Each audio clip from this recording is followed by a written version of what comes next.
ఓం శుభంకర్యే నమః. నిఖిల శ్రేయోదాయని సర్వకార్య సిద్ధిప్రద పరబ్రహ్మస్వరూపిణి శుభంకరీ నమోస్తుతే. వక్రతుండ మహాకాయ సూర్యకోటి సమప్రభ నిర్విఘ్నం కురు మే దేవ సర్వకార్యేషు సర్వదా. ఆదిత్యాయ చ సోమాయ మంగళాయ బుధాయ చ గురుశుక్రః శనిభ్యశ్చ రాహవే కేతవే నమః. గురుబ్రహ్మా గురుర్విష్ణుః గురుర్దేవో మహేశ్వరః గురు సాక్షాత్ పరబ్రహ్మ తస్మై శ్రీ గురవే నమః. ఓం శ్రీ మహాగణాధిపతయే నమః. అస్మత్ శ్రీ గురు చరణారవిందాభ్యాం నమః. శ్రీ శ్రీ శ్రీ గణపతి సచ్చిదానంద సద్గురుభ్యో నమో నమః. కర్కాటక రాశి వారికి నవంబర్ నెలలో గల గోచార ఫలితాలను తెలియచేస్తున్నాము, శ్రద్ధగా ఆలకించండి. ఈ యొక్క కర్కాటక రాశి జాతకులకి నవంబర్ నెలలో కొన్ని విషయాల యందు చాలా జాగ్రత్తగా ఉండాలి. నూతన పరిచయాలు మీకు చాలా ప్రమాదాన్ని తెచ్చిపెడతాయి, ముఖ్యంగా వ్యాపారస్తులకి, అతి ముఖ్యంగా స్త్రీలకి. ఈ ఇద్దరూ కూడా నూతనంగా పరిచయం అయ్యేటువంటి వ్యక్తులతో చాలా జాగ్రత్తగా ఉండాలి. ఈ యొక్క నూతనముగా పరిచయమైనటువంటి వ్యక్తులు ధన నష్టాన్ని కూడా మీకు చేస్తారు. వారి యొక్క మాయలో పడి, ఒక ప్రభలో మీరు పడి కొన్ని ప్రమాదాల యందు తెలియకుండా ఇరుక్కుంటారు. కాబట్టి చాలా జాగ్రత్తగా ఉండాలి.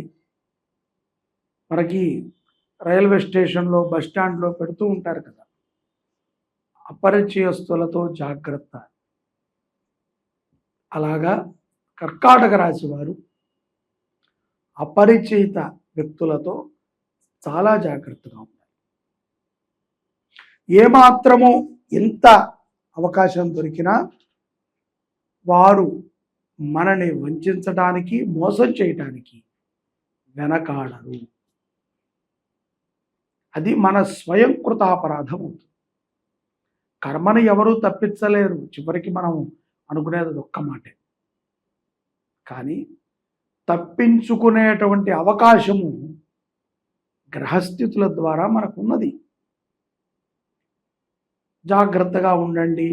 ఇప్పుడు కొంత బాలేదు సమయం అని చెప్పినప్పుడు కూడా అజాగ్రత్తగా మనం ఉంటే అప్పుడు కర్మని ఎవరూ తప్పించలేరు అని అనుకో. తప్పించలేరు వాస్తవమైనప్పటికీ ప్రమాదాన్ని మనం తెలుసుకుని జాగ్రత్త పడవచ్చు.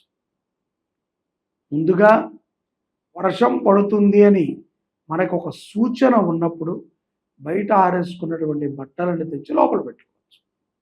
పడితే చూద్దాంలే, మన బట్టలు ఇందాకే కదా వేసాం, అప్పుడు టకటకా ఉంది ఎండ, ఏముంది ఆరిపోతుంది అనుకుంటే అది మన తప్పు అవుతుంది. ఎందుకంటే సూచనలని ఎప్పుడు కూడా మనం పరిగణలోకి తీసుకోవాలి. ఇక్కడ కోర్టు వ్యవహారాల యందు ఉద్యోగస్తులు కానీ, ప్రభుత్వ ఉద్యోగస్తులు కానీ చాలా జాగ్రత్తగా ఉండాలి. కొంత రివర్స్ అయ్యేటువంటి సందర్భాలు కర్కాటక రాశి వారికి నవంబర్లో ఉన్నాయి.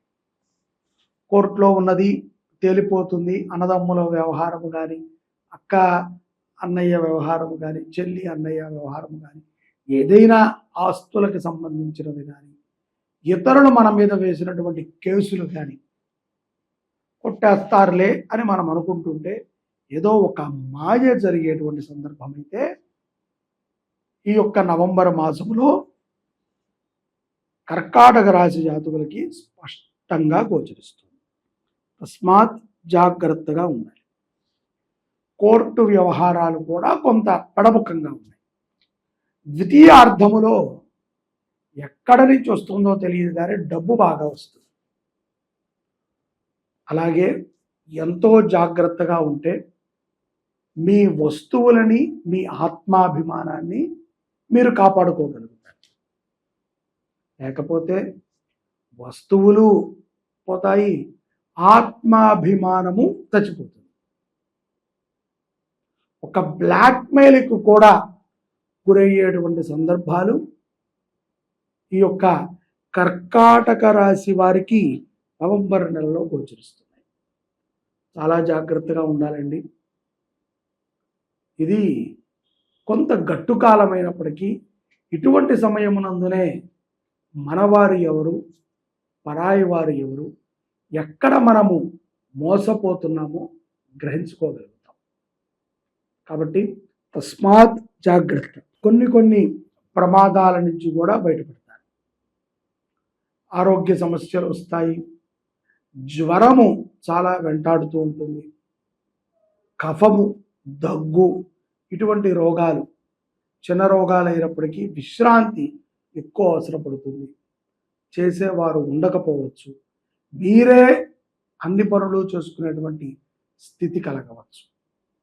మనోధైర్యముతో జీవనాన్ని గడపడం అవసరం. నూతన వ్యాపారాలని చిన్నపాటిగా కానీ భారీగా కానీ ఈ యొక్క కర్కాటక రాశి జాతకులు ద్వితీయార్థము అంత్యమునందున అంటే నెలాఖరిలో కొంత ఆలోచన చేయటము, ప్రారంభించటము రెండు జరుగుతాయి. కాబట్టి వ్యాపార అభివృద్ధికి ఇదే మాసము. సరైనటువంటి వ్యక్తులతో జీవనము గడపటానికి ఇదే మాసం. చెడ్డ వ్యక్తుల నుంచి బయటపడడానికి ఇదే మాసం. ముఖ్యంగా విద్యార్థులకి ఒక మంచి టర్నింగ్ మాసం. తమ యొక్క విద్యా విషయాలలో కానీ, స్కూల్లో లీడర్షిప్ విషయంలో కానీ ఒక మంచి బాధ్యతతో ఉంటారు విద్యార్థులు. స్పోర్ట్స్ రంగములో ఉన్నటువంటి విద్యార్థులకి రాణించేటువంటి సందర్భాలు ద్వితీయార్థములో బాగా గోచరిస్తుంది. ఇక్కడ భగవంతుని ప్రార్థించడము, ముఖ్యంగా శ్రీకృష్ణ పరమాత్మని, విష్ణువుని ఆరాధన చేయటం చాలా అవసరం. కర్కాటక రాశి వారు విష్ణుమూర్తిని ఆరాధన చేయటం, అలాగే ఏదైనా విష్ణు ఆలయములో రామాలయం కానీ, వెంకటేశ్వర ఆలయం కానీ, లక్ష్మీ నరసింహస్వామి ఆలయం కానీ, హయగ్రీవ ఆలయం కానీ, ఎక్కడైనా సరే విష్ణుప్రభ ఆలయంతో, దత్తాత్రేయుడు కూడా మధ్య భాగము విష్ణువే. విష్ణువు యొక్క ఆలయములో చక్కెర పొంగలిని నైవేద్యంగా పెట్టి, లేకపోతే బెల్ల పొంగలిని నైవేద్యంగా పెట్టి, అది కూడా మాకు స్తోమత లేదనుకుంటే పానకాన్ని, బెల్లము, మిరియాలు, నీళ్లు ఈ యొక్క మిశ్రమంతో చేసినటువంటి పానకాన్ని నైవేద్యంగా పెట్టి పంచినట్లయితే విశేషమైనటువంటి అనుగ్రహం. సుబ్రహ్మణ్య షష్ఠి రోజు 26వ తారీఖు కావడిని మోసి సుబ్రహ్మణ్యేశ్వరుడికి అభిషేకము చేయించినడల శుభలాభాలని పొందగలుగుతారు. ఇది అత్యంత విశేషమైనటువంటి అనుగ్రహం. శ్రీకాళహస్తిలో శ్రీ శుభంకరి సేవా సమితి 10వ పర్యాయం శ్రీ శివ పంచాయతన మహారుద్ర యాగాన్ని చేస్తుంది. ఈ యాగములో ప్రత్యక్షంగా కానీ పరోక్షంగా కానీ కర్కాటక రాశి జాతకులు పాల్గొని ధన్యులు కండి. కాళహస్తీశ్వరాయ నమః. జై శుభంకరి.